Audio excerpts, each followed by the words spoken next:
Alright, hey, hi, hello. How's it going, guys? My name is ZetaRayZod, and welcome back to more of the Great Ace Attorney Chronicles.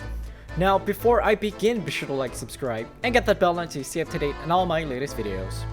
So, last we left off, we just spent a lot of the time just kind of talking, well, examining the place, talking to people. We visited the prison, but they were still being questioned. So it's like I was trying to like rack my brain trying to figure out like where am I supposed to go next. And actually, if you go to like this area, Susato kind of tells you at the bottom like where to focus on. And she did say like here we need to spend a little more time investigating. So I kind of looked around a little bit, and I found there's still one thing I haven't looked at, which is the cup. Very sneaky, but yeah, let's look at the cup. Oh, one of the teacups that Mr. Shamspeare and his guest drank last night. But don't go drinking from them, Mr. Naruhodo. There's bitter poison inside. I'm not planning on drinking any, don't worry. Anyway, the cups are both empty. That's true. So one was Mr. Shamspeare's. The other must be the cup that Mr. Natsume is drinking from. But Soseki-san wasn't poisoned, of course. Perhaps we should take these so we can examine them in more detail later. Pair of teacups. There we go. So we got everything. Looks like you're having a good snoop around, eh? Oh. Looks like you're having a good snoop around. Oh no, I gave an Australian accent. Inspector Gregson, but back so soon? After I chewed that little Japanese fell in the clink, I went and reported this to the investigation division. 5 minutes time, this place will be cordoned off by the yard. Oh, I see. Well, we better be leaving then. Poor Mr. Natsume has been feeling very low, being back in the cell again so soon.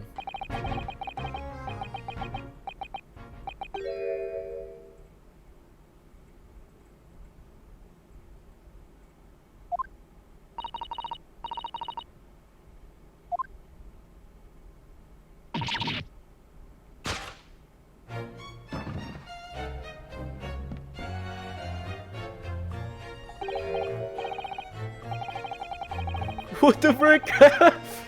I just saw him like get up, like what? I saw the fork fall and I'm like, what? What's going on? And then he just like got up slowly. Out, out, brief candle.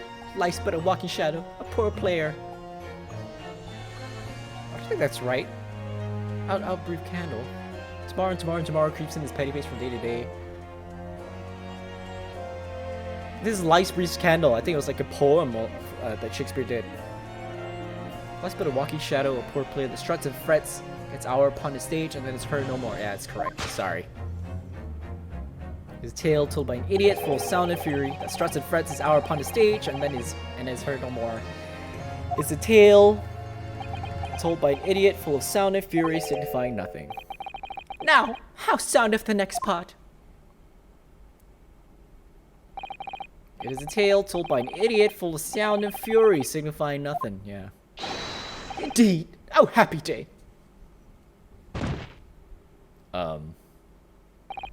What? Walking Dead! So is he dead or not? Grex is pretty chill about it too. The fella isn't dead at all? What was that nonsense he was saying though? Life's brief candle. I think. Yes, it was from William Shakespeare's Macbeth. A soliloquy from Act 5, Scene 5. Shakespeare. So it was that the victim, Mr. William Shamspeare, came back to life. If the man had indeed been poisoned, it transpired that it hadn't killed him. He was taken by emergency carriage to a nearby hospital for treatment. And Inspector Gregson evicted us from the scene of the crime. Whatever that now was.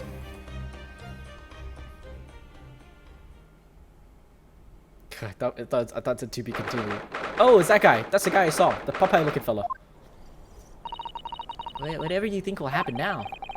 Good question. What a strange situation with Miss Natsume.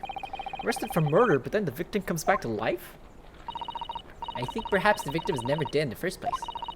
It seems very likely it was a Shamspeare that consumed poison as we deduced. But was it an accident? Attempted suicide or attempted murder? Until the truth can be established, I imagine the police will keep Miss Natsume in custody. I suppose so. Let's hope it doesn't come to anything more than a night in the cells. Oh, what's this? I can't remember the voice I gave this guy. What's that man doing over there? Looks like he's trying to see into Soseki-san's lodgings. Unless he has X-ray eyes, he's looking through a brick wall. Something wrong, Miss Naruto? Excuse me. Can we have a word? Gang. Ah. Jesus.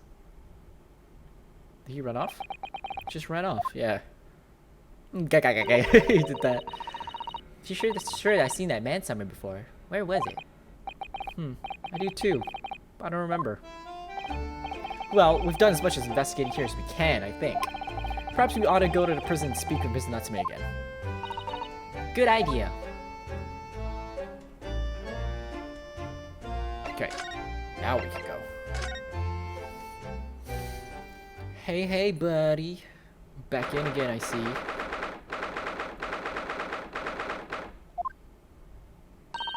Look, Miss Naruto. Mr. Natsume, have the police finished questioning you now? Welcome, student Mr. Naruto, Esquire. Oh, yes. What is he? Tell me. Is he a ghost? Is he here to hunt me? Let me guess. You're talking about Mr. Sholmes? And then Sholmes is in the cell with him. He actually calls himself a great detective, Miss Natsume, not a ghost. But his diabolic deductions, they're not of this world. They've left me. Cursed! Cursed, I tell you. Well, that sort of hurts. Credit where credit is due, Miss Naruto. You were heavily involved in the deduction, too. Yeah, moving on, we have some wonderful news.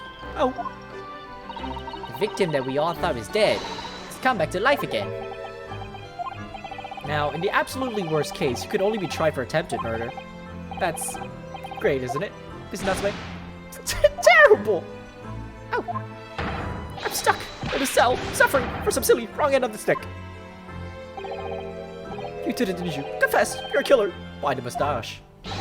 Constant questions. Sorry to hear that. Oh, that selfish shyster. Make up your mind.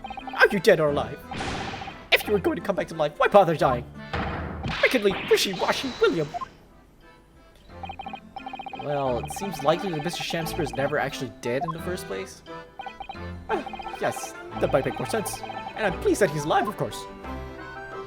Our lively debate last night was much fun. I'd be sad to think it was our last. Oh. Oops. Mrs. Natsume, does this mean that you did see the victim last night? You met with Mr. Shamspear, didn't you? I'm not saying another word. I demand to have a lawyer present. Who do you think I am? Please, Mrs. Natsume, we need to hear your side of the story. Why am I cursed like this? Converse. Let's see what happened. Can you tell us exactly what happened last night then, Miss Natsume? There's nothing to tell. But, Mr. Naruto, Esquire, I'm eternally grateful to you for helping me with that accursed case yesterday. A case that saw poor Miss Green hospitalized after she ended up with a knife in her back. Yesterday? It's hard to believe that was only yesterday. After the trial was over, I trudged my weary way back to my lowly lodgings. That evening, at past 9 it must have been, visit Mrs. Shamspear. So you did go to the victim's room then? As to be feared. I didn't do anything wrong. I'd never been to his room before. It was the first time. Then what made you decide to go? I bumped into him when I arrived back at the house. We got chatting and it developed a discussion. But he had to go out, so I bade him farewell. That ties in with what Mr. Garrett said, that the victim went out and came back after 8. We met again later that evening, at around 9, or just after. I took him some nice tea I brewed as a gift. So it was you who brought the tea that had clearly been drunk at the scene then. And I suppose you were discussing the works of Shakespeare, were you? Yes, that's right. That's exactly right. Romeo and Juliet. Who was stronger? It was a delightful debate. Who's stronger? What? They both died. I'm sure. Such a stimulating subject, Shakespeare. You know what I found out? Just a little I'm just digressing a little bit. You know Romeo and Juliet is always been portrayed as teenagers, but did you know what? There's a possibility that Romeo is significantly older. That's creepy, you know, because technically, if I'm not mistaken, Juliet's only 14. She's definitely a teenager, 16 maybe at most. But that guy's like Apparently, significantly older. Significantly older. Good. Oh shit! What? Damn it! That was important. X. And the debate became very heated, so he slipped poison in Mr. Shamspeare's tea. No, never, not at all. Team Juliet won. That was me. When I left this room, the flamboyant fellow was fighting fit. I swear it, categorically. Fighting fit, so he was fine. Mr. Natsume, you often say the same thing about yourself. I noticed that you have a cursed existence. I'm sure I've mentioned this to you before, but I've never been here in Great Britain for a year. I've been here in Great Britain for a year now, and in that time I've learned that it's no place for me. It can be very trying to live in a foreign land and adapt to the ways of another culture. There are foreigners everywhere I look, and they all stare at me. They all laugh. That's the impression I get whenever I go out. It makes me scared to leave my room. Which is why I've become a recluse. But even in my room, I find no respite for my fears. I've moved more times than I can remember, and then 1 week ago I moved to the Briar Road. But why? I mean, why did you choose that place? It doesn't seem very comfortable. Because the rent is cheap. I have so little money, it spoke to me. Of course. The rent. Obviously there's a reason why it's cheap. Because the room is cursed. Cursed? Cursed how? Previous occupant, the man who lived there before I took the room, died there. Oh no. He was only a young man, but one morning he was found dead and no one could explain why. Surely no one would want to live in a room with a history like that. I didn't. When the letting agent recommended the place, I wavered. But I want books! Books cost money! Horrible history is a small price to pay. When I realized it would mean I could buy more books, I signed the lease like lightning. Brave or blinkered. But after I moved in, I soon came to realize what I'd done. I realized how horrible that room's history really was. Gosh, was it really so awful? Horrible history. So maybe the house is poisoning them with the lead, or you know the paint on the walls or something like that. Because old houses have that, right? They have issues. How did the room's horrible history affect you, Miss Natsume? What happened? At first, it was just a feeling. A feeling of beady eyes boring to my back, watching me. Do you think that might have just been your mind playing tricks on you? No. My mind doesn't know any tricks. It was someone else. It's Mr. Garrett, isn't it? It's been one long nightmare ever since I was given the keys to the place. Nightmare? You've been having bad dreams, you mean? All the souls who died in that room, I lean over me in my sleep and try to strangle me. But only one person died. It really is horrible. And now I've come to think of it, happening again last night too. The very same night that Mr. Shamspeare is writhing in agony for the poison in his body. I was on the verge of being suffocated silently by those miserable spirits in my room. Simply must move out of that room as soon as possible. Yes, you're right. I know it. That's why I'm already searching for the next room of a history to call home. You think perhaps you should try to avoid accommodations of any kind of history at all? Otherwise, I'm scared that you yourself may become history. Yeah.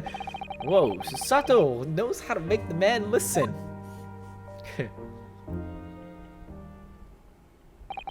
Of course, Mr. Lord of the Manor is worried about the curse of my room as well.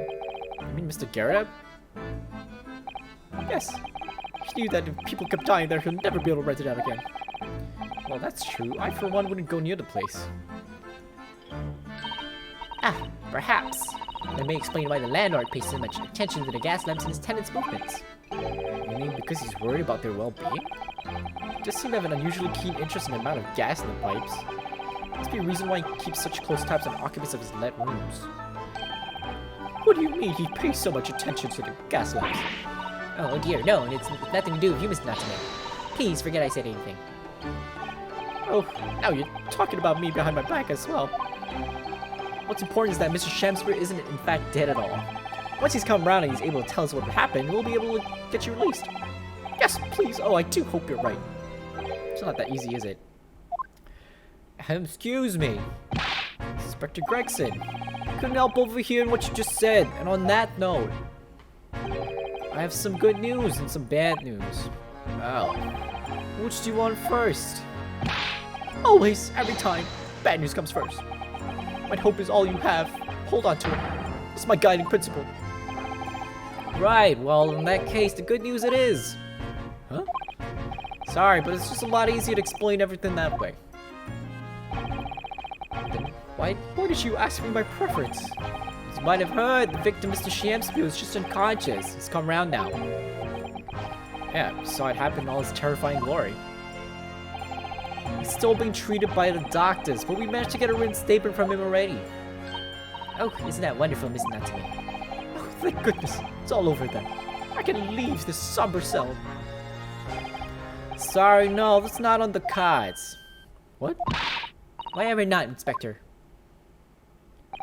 Mr. Shamspears implicated someone as being responsible for what happened last night.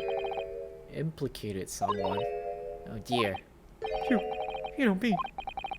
Sorry to say I do, yes. He's pointed the finger at you, Mr. Natsume. By sweet poison, they seeketh to end my life. That wicked caitiff, Soseki Natsume. No, so I'm afraid he'll be appearing in court as planned. We wanted to make the necessary preparations. No! Jeez. Just can't get a break. And so, once again, Soseki-san found himself having to take the dock in the Old Bailey. Whether his room was haunted or whether he was just terribly unlucky, I knew I had no choice. The following day, I would represent him in court and do my utmost to break the curse that blighted him. To be continued. Yep. Well, not that bad. It's kind of like 17 minutes in.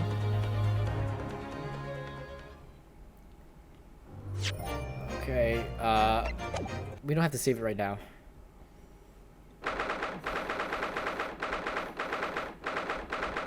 The Old Bailey. Defendant's antechamber. The Old Bailey. This place always makes me feel strange.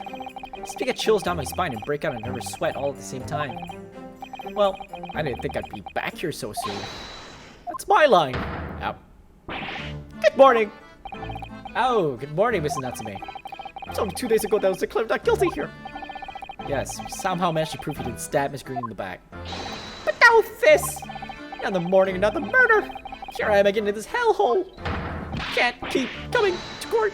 But you didn't think he's right. It really does seem as though he's cursed. Mr. Naruto, I'm afraid I have bad news. Oh. Mr. Natsume. Good morning. Yes, morning. So, here we are again. Yes, again. Judicial Assistant Miss Miko Tobai Squires, what's the bad news? Oh dear, you heard, did you? You come and shouting at the top of your voice. People get help hearing what you say. Oh, I am sorry. You've done nothing wrong, Mrs. Sato. Now, what is it? Well, it seems that the prosecution in today's trial will be led by Lord Barak Van Zieks. Van Zieks? Ow! Oh no. Oh no, no. The so-called Reaper of the Bailey. The most legendary prosecutor in the land. He's failed like twice. Oh, actually, this is in between cases, so this is actually my second time with him. Trial 2 days ago, he pursued Soseki-san and I relentlessly. Of course, by the skin of our teeth. We managed to pull through, but still. Perhaps Miss Natsume's acquittal in the last trial wasn't the end of the matter, after all. Yeah, I know what you're thinking. The legend of the Reaper that says... Nothing can save a person in the dock when Lord Van Zieks is the prosecutor. Oh, no! And even if that person is found not guilty, the accused will meet a mysterious end one way or another. And we've experienced it firsthand. Oh, then this is my third case with the man. The man who successfully defended the most terrifying end after his acquittal right here in the Old Bailey. I remember that one. That man is dead. Oh! Do I have to put up with those ice-cold eyes boring to my soul again? Cursed by evil spirits and now by the Reaper. Pair of petrifying perils, potentially. Well, if it's potentially, at At least you appear to have hope, Miss Natsume. Welcome to the Miss Naruhodo Esquires. Yes? I'm innocent. You have to believe me. You more than anyone now. Don't worry. I'll be your steadfast ally every step of the way in this battle. I promise. This promises to be a hard battle, I fear. Just runs away. Well, the trial is scheduled to begin shortly. We should move into the courtroom. Let's go. Oh, yes, I forgot to say. I'm afraid you won't be able to make it. Mr. Sholmes, I mean. That's probably for the best. Oh, If he were here, I might be tempted to rely on his help. And that could be seen as a weakness. If Lord Van Zinks would have noticed, he'd prey on that mercilessly. At least that's my gut feeling. Mr. Naruhodo. You're right. Yes, you're right. You're so right. Oh, well said, locum student, Miss Naruhodo Esquires. Well said.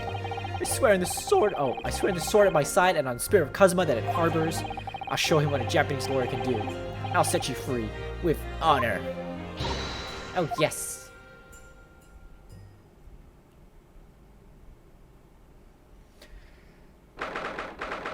I wonder who's the jury this time. Is it people we know?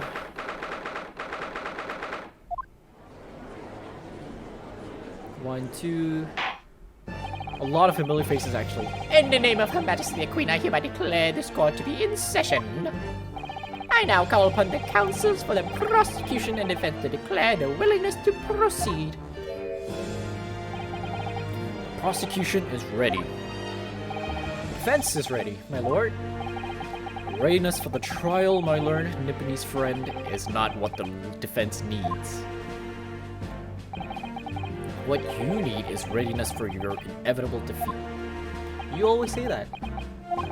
It's not just in my imagination, it's really there. Lord Van Zinks has such an animosity towards us Japanese for some reason. It was some time ago now that he first became known as the Reaper of the Bailey, I believe. These past few years, he hasn't appeared in court at all. Yet now he's back in the courtroom.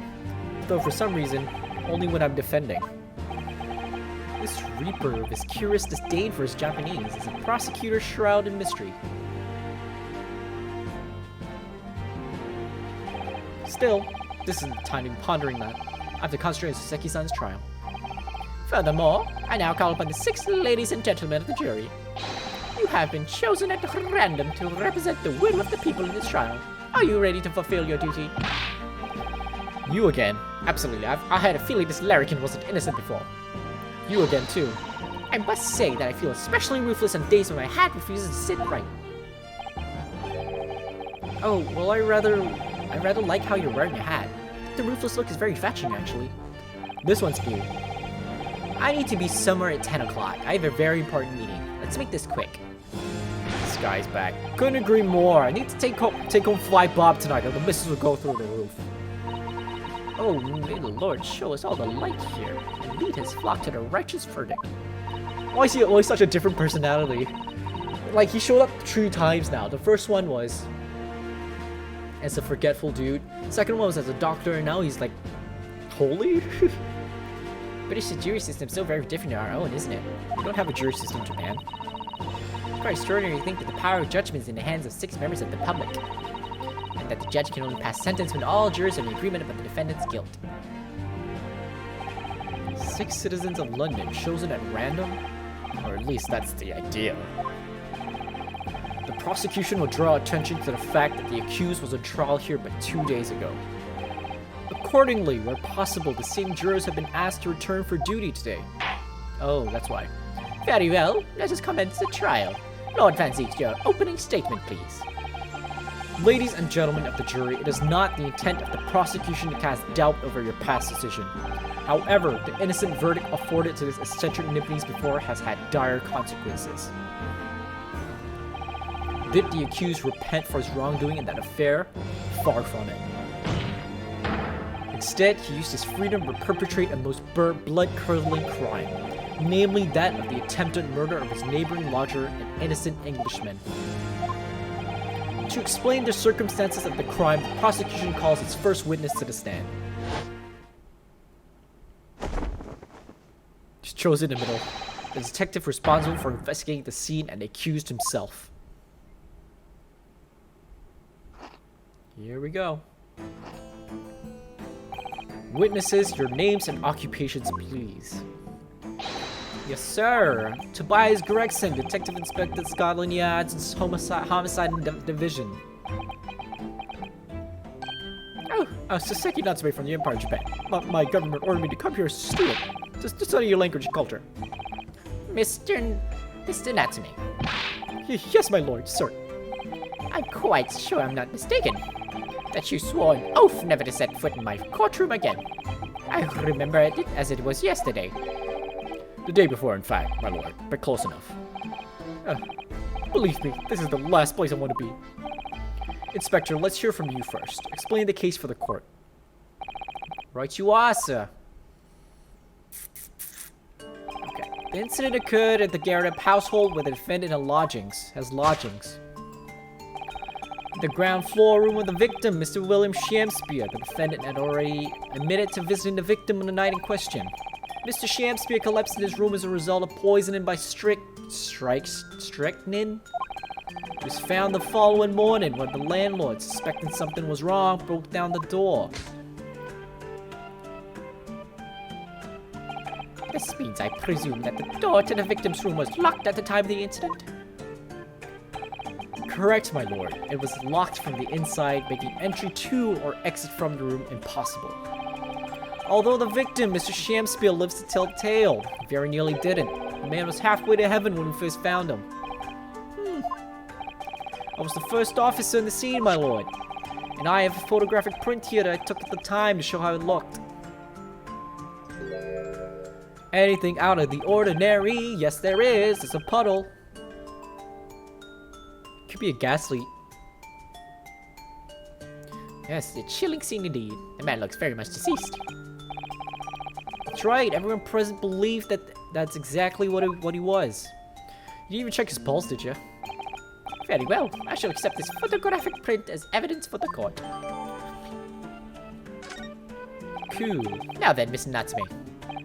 Oh, yes. Hold on. Yep, there's a puddle over there.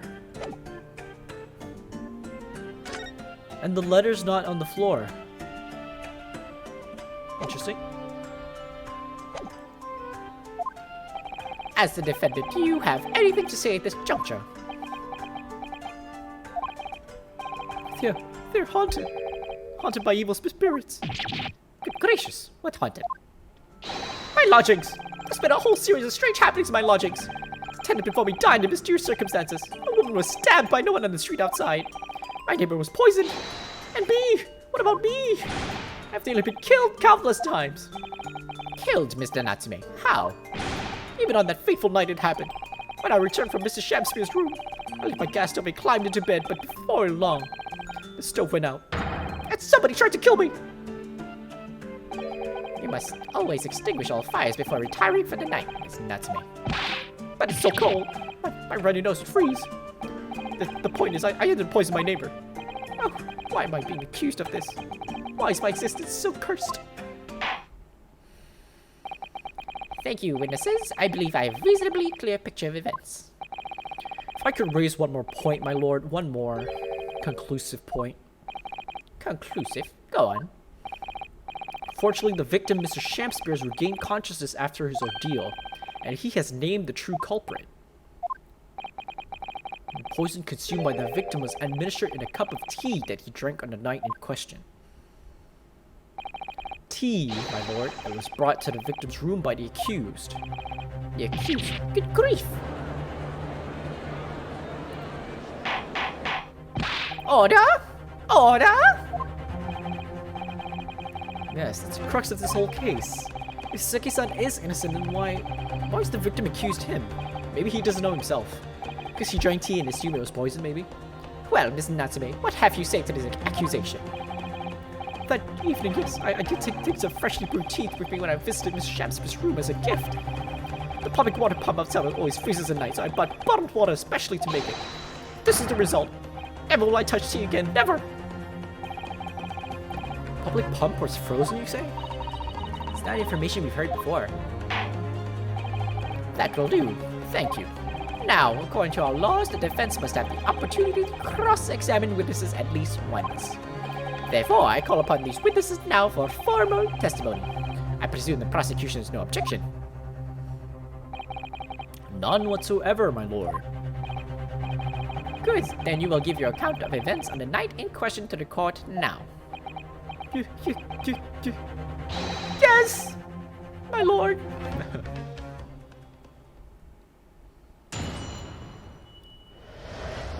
Alrighty. It was around 9 o'clock that evening when I visited my neighbor and I took some tea with me as a gift. I had a heated literary debate over a nice hot drink, after which I went back to my room at around 11. Oh, my tea was completely harmless. Could have locked the door behind me otherwise, could he?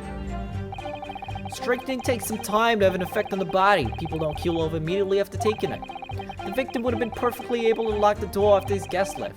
Argument still stands. Shit. Yes, I see. All seems relatively straightforward. Excuse me, but that testimony does raise one rather crucial point, I think. Mr. Natsumi claims his tea to have been harmless, presumably though. Teacups have been examined for traces of the poison, haven't they? What did I think of that?